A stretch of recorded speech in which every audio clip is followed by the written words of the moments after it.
Alam kong lilipas ang mga araw at buwan. Matatapos din ang pagluha at kalungkutan. May mga bagay na hindi ko makakalimutan. Pero alam kong may maaari din akong masimulan. Kaya kung minsan o di kaya naman biglaan, makita mo ako sa mga taong nagkukumpulan, bumibili ng pagkain, pumapara ng sasakyan. Sana hindi pumasok sa isip mo na ako'y lapitan. Kapag nakita mo akong nakangiti at nakatawa, huwag mo sana iisipin na ayos na.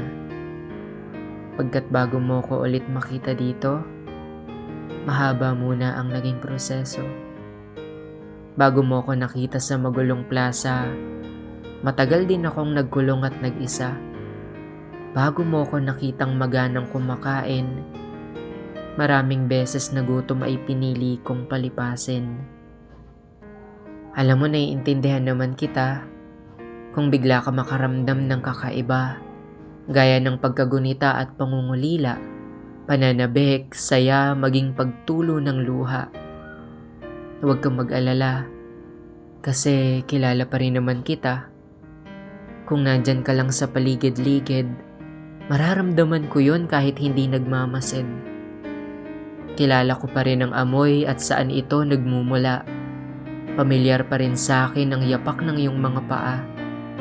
At alam ko kapag ikaw yung pinag-uusapan ng iba. Alam ko din na masaya ka nung tumugtog ang paborito mong kanta. Dahil kagaya ko, alam ko rin ang mga paborito mo. Kaya lang kasi ang pinagkaiba nito, wala nang tayo, kundi isa na lamang estranghero.